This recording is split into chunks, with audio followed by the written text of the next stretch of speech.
I'm Antoinette. I'm Martina.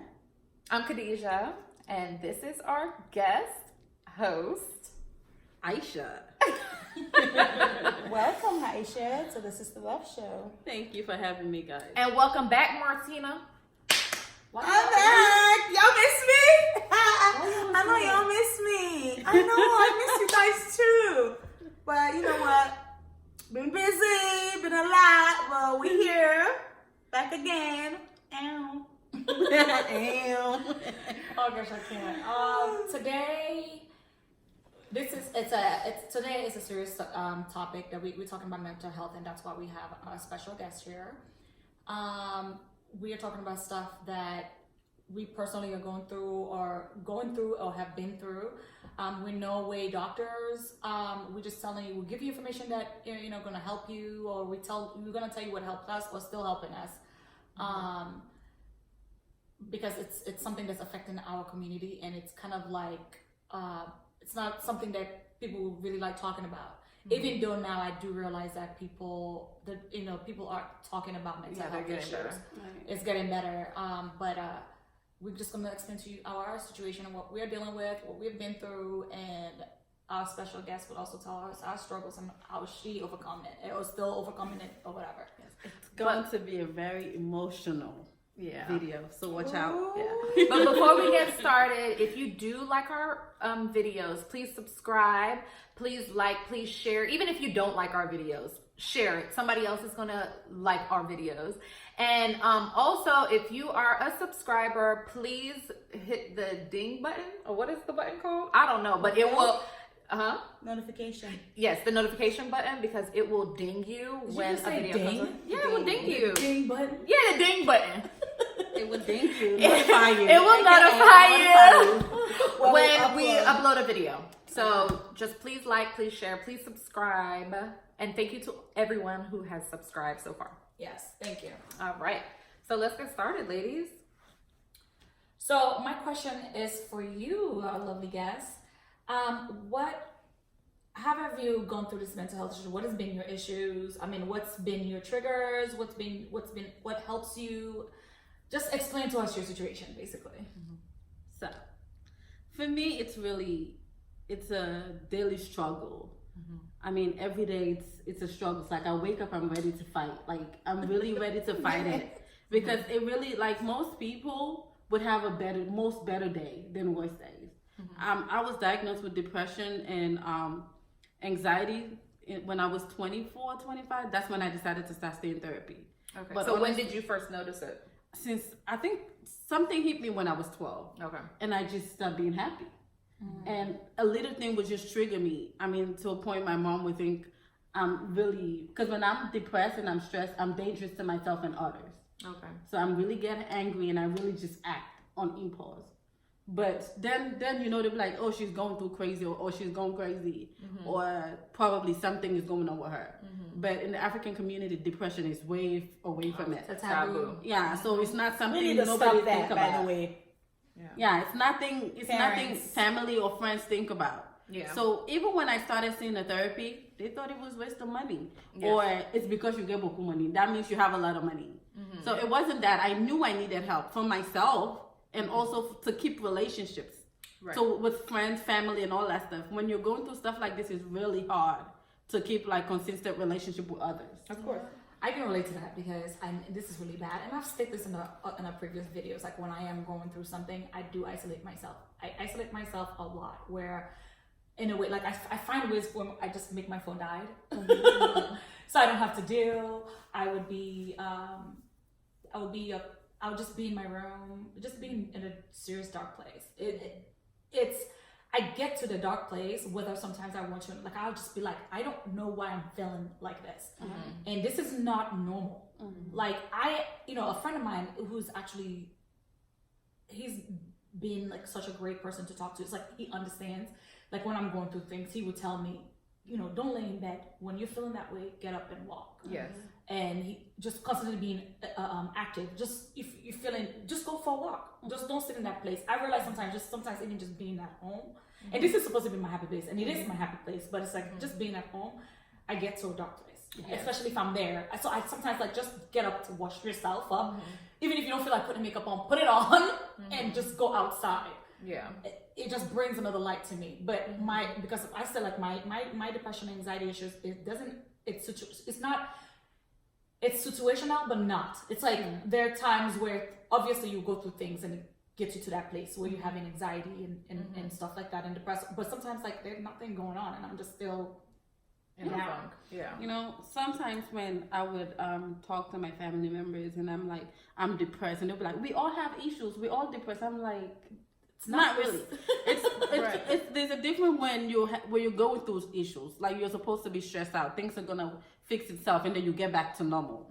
That's situational issues that you go through. Like we all go through that. But there's also something else that's depression when, Everything like is she perfect. mentioned, everything is perfect around you. Nothing could go wrong so far, and you still find an issue to find to see something to stress you out. That's the issue, and that's what most people don't understand. And it's not. If you call me, I don't call you back. Sometimes it's just, I'm just in that. I'm not just being rude or I just don't want to return your phone call. Sometimes I'm just in a bad place. Yeah. And those bad places come more than the good days. Yeah. For some of us. And it's a daily struggle for most of us. Yes. So, but that's something, again, I keep going back to the African community because that's the people we associate with more. And it's something that they have to be aware that sometimes kids go on Facebook and act crazy, and then people be like, "Oh, she's just crazy." It's not that she's crazy. Something is wrong. What is wrong with her? We have We have to ask ourselves that, and we have to figure out, you know, because I think we talked about it in our personality video about how we deal with ourselves as sisters. We have to understand that people do go through things to make them act a certain way. So we have to sit back and take ourselves out and just say, okay, what is she going through? Why is she acting the way she's acting? And that's what our family members tend not to do. Not because they don't want to do that. They didn't grow up doing that. They don't know how to identify those issues themselves. Like we were just talking about the post I reposted, or you saw it as well. And in African families, they can tell you when you're pregnant, but they can't identify when something is really going on. When you're one day pregnant. Yeah, they'll know when you're pregnant, but they won't know, like, me pekin, what's my daughter or my son, what is going on with you? Why are you the way you are? Although I will say, I don't think I've never been diagnosed. I do have anxiety that comes around, or I have times where I do feel down. I guess we could call it depression, where it will go on for weeks at a time. But for me, I think it was when I really started noticing it was in college. And for some reason, it always happened when I was about to see my menses. I would get anxiety. It's worse. And I would feel it like on my neck and my shoulders. I would feel stressed. I mean, with, you know, you already know, like when you're in college, like the stress that is on you, you're working, you're in school and all that stuff. So that's when I started noticing that for me. And then I also went through postpartum. I was able to identify it because, again, nowadays people are talking about it more, and they're able to give people ideas of how to identify those things when they're going on with you. So when did you find out? I found out about my depression when I was pretty young. I knew something wasn't right with me. I did went, because they have like, in high school, you have your counselors. And that was like kind of my outlet, because it wasn't something I'm gonna go tell my mom that, hey, I don't feel right, because I'll be in my room crying I just cry for no freaking reason, just bawling. So it's like talking to my counselor just to help, and he was the one who was like, you know, you need to probably see somebody else. You know what I mean? Because I'm like, he's like, what's going on? I was like, everything is fine at my house, but I don't feel right within. And so I think when I went to college too, I started seeing, like, because the school have their own psychologists you can go to in college, and I would do that. But then I'll stop, and then I never really consider medication. Like, medication for me, I mentioned it to my parents, especially my mom. And she was like, no, that's for crazy people. Crazy people goes on those type of things. And I'm like, so it made me, I was kind of like, okay, well, I think that's taboo. I can't be on medication because that's not. But there were times with my depression, I need the medication. Oh yeah. I can identify that now. But I think when I started taking it seriously, though, it was like in my early 20s when I, you kind of got your little job. This, you have your own insurance and you can actually go and Right. because at first with me it was like I had with my parents' insurance, right? And I didn't want them to think that I was going to do something. So when I started when I was, working full time and I had my own insurance, and I'd go to therapy, and that wasn't something that I communicated with my parents or anybody. I was embarrassed by it. I mean, I'm not gonna be lied to tell you that I wasn't embarrassed knowing that, and I was sneaking around taking my medication. I needed my happy pill. I needed to feel better. Yeah. Because I was miserable. I was miserable within my skin, and sometimes, when you want to tell your friends and family members, like, what are you sad about? You have everything. You have everything going for you. You have this. You have that. And because they feel like from outside looking in, your life is pitchy and you don't have issues. But you're fighting with a battle within. I was fighting battles within myself. It was like I'm arguing with myself, like, I should be happy. You have everything. You got the boyfriends you want, and you have the car you want, and you're a beautiful girl. You have materialistic things going. No, but I understand that. But I'm just saying, I'm not saying you, but people that talk about that. No, I know, but I'm right. But for me, like, I was really like legit, like saying I have everything. Why am I feeling? So, and you can be, and then another thing, like, for me also was like, I could be surrounded with you guys.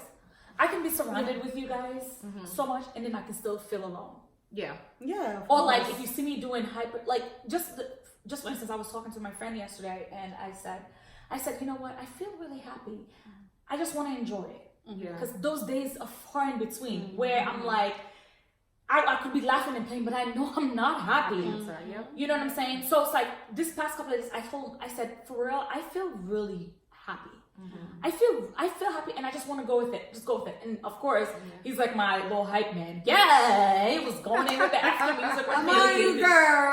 And you need those type of hype people in your life, and somebody will understand. Like, he's the type of person too. I think that's one thing that checks up. If he knows I'm not feeling that way, he constantly check up. We need to be. Another thing that we need to be doing is, please, people, check up on your friends and family members, because that phone call can mean something, even if maybe they don't pick up that right away. Yeah, because we go through those days. Everybody reads their text or something. Just check up. Say, hey, I'm just thinking about you. Sometimes that's really all you need. You need that checkup. Yeah. But he would constantly just check up on me, just be like, hey, you okay? What's going? You know what I mean? If you're feeling that way, just get up from that bed. He would be like, go wash yourself. You know what I mean? Go get out of the house. Yeah. Just that reminder. But for me, I started therapy on and off, feeling ashamed of it. I think the first time I opened up about going to therapy was when I finally accepted, when I was angry at my ex. I'd been depressed going through the divorce and the process. I was upset with him, I think, and the thing is, and I used to hate when people said, when I would force the anger, people would say, oh, it's because you still love him, and that's what. No, I came to realize through therapy that not only was I wasn't angry at him. No, I was angry at him. It wasn't about feelings. Like I knew there was no love there for me. It was, for me, I was angry at him, but I was more angry at myself. And then another thing too, and what I do believe, I was angry at myself that I accept what he did to me, and without fighting back. And I just, and there's some things that I regret in our relationship that I felt like I also wanted the validation for him I wanted him to say, oh, I'm so sorry for what you did. I carry that anger, and that's a heavy burden. Like, you want somebody who dead on well is never gonna apologize to you. And I'm already struggling with my own personal struggle. Then I'm sitting there adding on to that anger. I'm already angry. You know, when you deal with depression, that's something we struggle with. I don't know about a lot of people. I also struggle with that, where I literally will go and beg for that sorry. Yeah, that validation. Just so I could remove, because I know what I carry with me. And I'm like, I also have to carry that hate that you caused me to have for you. My God. So now I literally go after people. And that's literally, like, I would go after you, call you, let's meet. I need you to apologize. Yeah. Like, I am like that. And I learned from my therapy, sometimes you don't have to hear that from someone for you to let go. You have to be able to move on from that. That was such an heavy load for me to drop. When I dropped that, situation was completely. Even though I'm still every day till like I said, my happy days are far in between, but it has nothing to do. I still don't carry that anger towards that person. So it was like I felt like when I finally let it go, because when I finally accept like that person, but you're right, it's not just about that person. Like when somebody do something to me, it's not. I don't need them there. I don't need them to apologize to me. As long as I'm let go of that situation, because not everybody. Sometimes people, you can have good people out there would realize, hey, I messed up and come and do that. But I fight now not to find that validation anymore. It's hard because it's a struggle, but because you want people to be like, dude, I wronged you, especially when you are taking care. When you do so much for a certain person, when they wrong you, you want them to be like, hey, I wronged you, I'm sorry. But that wasn't happening. So I went to therapy, and that's when I started again going to therapy, because I stopped for a long time. So how is therapy for you? Therapy was great. Therapy was, you know what therapy was? A lot of the times people say, but you talk to your sisters. I talk to you guys all the time. Yeah, it's but the same. when you're talking to family and friends, it's the judgment I don't want. Yeah. I want to be able to talk about what I'm going through might be little to you. Yeah. You know what I'm saying? You might look at my problems, just like everybody's problem is their problem. You can't outweigh other people's issues. So it's like, for me, I felt like talking to a therapy was completely in a, how do you say the zone? Like a, oh God, it's like liberation. Like you just feel like nobody's judging you. Yeah. They're not judging you. They just want to understand why you feel, what is so it? that you can talk out your Going to therapy was liberating. That was one of the words, because because I remember when I would talk about my ex to other people, like how I was feeling, and it was like, you still talking about this? You just feel like they're like, okay. But what I was feeling to also know to express was what I was feeling within. That was just the, how you call it, pantap problem. That wasn't the deep of the issue. icing on the cake. You know what I'm saying? That was just the problems on top. Like I was covering that with everything else that I am suffering with. So therapy for me was liberating. Therapy for me helped me express myself, not feeling judged. I think that was the biggest thing for me. Not feeling judged. Because everybody can have their own biases. Well, for me, with my mental health and depression, you know, it's still something that I have to like embrace, because I lost someone very dear to my heart, and ever since, I'm not gonna lie, I haven't been the same. Like a lot of people, I realized back then that I will never get that again. Like, you can get it, but the same way it was, it will never be that way. So who did you lost? You could talk about that. And my mom. Okay. When I lost my mom, that was something very hard for me. And it was 2 years ago when I think I went for like a physical or something to like do, and the doctor was like, are you okay? Because you guys, literally my blood pressure was so high. Yeah, I know. It was so high, it was like 190 something. And they were like, are you okay? Like, you can die at any minute. Like the lady wasn't even scared to tell me that your life will end at any minute if you don't, like, what are you taking? Like, what is going on? Like, what? And I was, because growing up, and this was around 13, okay? This was 13 back in Africa. So imagine when that happened and I was going through other shit with family members, like being denied by family members. Just rejection. Yeah, everybody rejected me, pretty much. Nobody understand me at that point. I had to grow up myself and then come in here. And then I have, you know, problem with father issues and dealing with other, you know, all of that really was not helping me. And it has damaged me in so many ways that even now I sit and I'm like, will I ever get what other people have? Like, will I ever find love again? And even her, I don't mean to cut you, even her told me, she was like, the shit that you go through, you need therapy. Oh yeah, I told her that. You need to go see a therapist. And then when I went to the doctors and I broke down, and this lady was like, you need somebody you can talk to that's not gonna just open up to them. And I still haven't gone.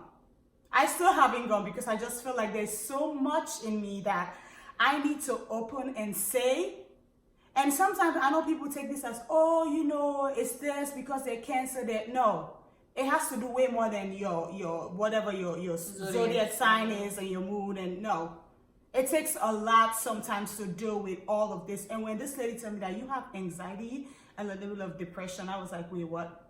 She was like, I can put you on medication, but I was like, I don't want it. I didn't need to tell me that. I knew you do. Yeah. She goes, you have depression and you have anxiety. And I look at myself and I'm like, because there's certain time when what they were saying, like I will wake up and I will be in this mood where I will cry. I will cry all day. And then I go back again and wipe my face just to make sure that other people see what they're used to about me being like laughing and, you know, it's a lot because sometimes people don't understand you. You have to get to a certain point and it's hard. So because I am still fighting, I am still fighting with that for me to like, okay, you know, you say, why am I not taking medication? So if you know, let me ask you a question. If you know this medication probably will change the way you feel. Well, to be honest, ever since I went back, I've gone, but I haven't gone for that. So it's a different thing that you have to go for. It's a different, yeah. So I haven't put in myself there. Yeah, I haven't put in myself to go out there to that particular person to say, okay, here I am. Like I give up. I need this. And also with medication, it's not a one-time thing. You're probably gonna have to taste test. Oh, and you're gonna have to taste test different medications to work with you. There's some medication that I'm like, good. And then she would call me like, I was like, girl. Yeah, she will. Yeah, I'm like, I'm in a good place right now, just chilling, minding my business. But like another thing too, like you know, depression and anxiety is in heredity. And you know, you said a good point, you do start depression when the signs comes is actually when you start puberty. That's why you started feeling it at 12. Because once you start puberty, that's when you actually start, you know, feeling this stuff. Because anxiety and depression, even though our parents would never believe that, it is heredity. For me right now, I do a lot of reading with that stuff because like I have a daughter and I have a son, and because I have all that stuff, I keep a close eye on them, but breaking down to me if they ever feel that way, because it's a conversation that I have with them. Like if you ever feeling stressed and you ever feeling like your neck is hurting you, because it's the worst pain, you guys, when you're having anxiety. Because I'm physically hurt, not just emotional. I mean, I'm telling you where I'm shaky. I feel shaky. My neck and my shoulders hurt. My heart is pounding so fast. I feel like something is about to happen. It's so bad, and I can't control it. So it's like I talk to my kids, because you fail to talk to your kids when you feel that way. So I talk to both of my daughter and my son. Like, if you ever feel that way, please feel free to come and talk to me. Did you talk to anyone about doing this video? Because for me, when I spoke to my cousins or some part of my family, they'd be like, do you want to put that out there? You want to put that you have depression out there? I'm like, I've been putting that out there. For me, the people the people that are important to me already knows that issue, whether they want to be in denial about it or not. You already know, because I've been lately, one thing that my therapist said to me is, when you're feeling some type of way, discuss it. And I have been good with telling, I've been good at saying, I don't feel right. And I'm not feeling myself today. I have said that. Like, I'm not feeling myself, and I'll be in my room, and she's the most annoying one, because she would be calling to be annoying normally, which is good, because you need to check up on people like that. If she don't answer her phone, I call everybody in this house. Yes, she do. So, but like, the good thing is when you have people like her that understand you and understand what it is that you go through. For me, I probably have maybe one person that understands it. Right? Shout out to you, because we love you. Oh, is it the wrong person? Never mind. We don't know who that is. For that question is, to be honest with you, I'm old as whatever. Okay, and I don't need nobody permission to talk about. No, she's not old, but she's not supposed to say. No, it's not permission, but just to have somebody that listen. Because to go back is, because basically what you're saying is our family, our background is taboo, so they be thinking otherwise. So to actually put our business out there, our family is like, are you really gonna put yourself out there? But we're adults. But it's not just the adult. Not only that, if I feel like if I had somebody maybe my age then, or have this kind of dialect, maybe hearing it, if maybe my situation will help somebody to be like, you know what? Exactly. Let me go get That's help. what I wanted to say. Because there are young people taking their lives every day. Suicide. My aunt called me the other day. I called her for wish her happy birthday. She wasn't really celebrating her birthday, to be honest. Her friend, one of her friends, 26 years old. I saw him. Killed himself. She tried before, and they caught him. They tried before, they caught him doing it, and then he tried again and was He successful. did it. Yeah. Yep. I saw Let that. me tell you, like, I want, if somebody can say, dang, this is how I'm feeling every day. I feel miserable every day. Yeah. And this girl, she have the audacity to go get help. Yeah. Do it. Because go get the help. So yes, I'm sorry if me coming out maybe make somebody feel some type of way. But at least I know that maybe somebody is going to listen to as well and going to be like, okay, well, I helped someone. Wow, For me, she can it's get up and get the something help. that I'm always open with. I'm always open, like you guys know. If you have me follow me on social media, you know I post stuff about depression. She be right. I mean, I do because I sometimes I hope somebody. And one time, just recently, a friend of mine on Facebook reached out to me. She was like, "I know you said this. I have a friend." She actually reached out to me. She said, "I have a friend that probably might use your help. Just talk to her. I know you're not a doctor, but just talk to her what you go through." And I haven't called her yet. I would. And also, can I say one thing? There have been times when I've been going through my depression and anxiety, and I want to self-harm myself. Like I want to take a bunch of pills and just take it and just end my life. And there's certain times where I want to like cut myself. Like I try it once, you guys. Woo. Bitch, you are not. I don't know how. I don't know how people do it exactly. So the fact that I just like a little car was like, you should see me panicking. I was like, yo, let me just go put my hand on the water. I was like, I can never see myself harming myself. Like it wasn't taking me that way because at that point, all I was thinking about was like, damn, you gonna go to heaven or hell, bitch? I think that if you know, are feeling that way, please, you guys, seek help because I always, you know what, my friend was the same friend. He always tells me this too is a bump in the road. When you're feeling this way, because it's always brighter. Right now, you're feeling this way, and if you wanna harm yourself, but think about it. Tomorrow might be an even better day. You will have those happy days. It does come, but you need help. You need to seek the help, and you need to discuss it to people. And sometimes we look also we look at the big impact, right?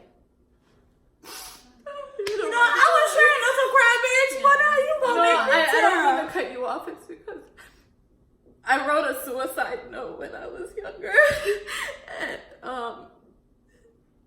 And it seemed stupid at the time or whatever, but I meant it. And when my dad called me, when he saw the note, he told me, he was like, look at your hands. And so I did. And he was like, everybody is different. You see your fingers, everything is different. So you have to love yourself and like yourself no matter what you feel about yourself. I didn't think you were serious. I was dead. I made fun of that. I was sure. I look back at it now and it was funny. She did. I wrote a whole suicide note because I was always chunky. I've always been the chunky one. But you know, I wrote because she's mean and she used to make fun of me. Not only her though, people at school. So I wrote a note that I was going to kill myself, and I think when my dad saw that, it took something. It made him feel some type of way. So I say that to say, like, if you're going through something, you have to talk to somebody because you don't know who it affects around you. Yeah. We all have a battle to fight, you guys, and this is the thing. We need to stop judging people by what, because sometimes we look at people and be like, she's going crazy or he's going crazy. You don't know what's going on. Sometimes they need help. So, okay? Speaking of, I know sometimes we all feel like we can't really talk, and I know that my parents have been difficult, like my mom saying pills, but recently, I was going through some type of altercation with my mother, and I was already going through, I was in my depressing state, where their situation wasn't helping. So, like, one day I snapped, like, I was like, do you know what I'm going through? Yeah. I was like, do you know what I'm going through? Like, I just went and I break down everything to her. And I feel like she was angry at that time, but she come around, like there are days now, she would call me to just be like, are you okay? Yeah. I'm just checking up on you. Yeah, She make an effort to do that, to be like, if I don't pick up, she would blow up my spot. Just to be like, I don't want anything. Just, are you okay? Yeah. And you do need to tell the people that you love what you're going through. I'm not saying that everybody's not going to look at you crazy or something like that, but you're going to have that one person. All you need is that one person. Yeah, my mom does that now. She goes, every time that I'm down, when I talk to her, she'll be like, you don't go see your therapy. Because now she's like,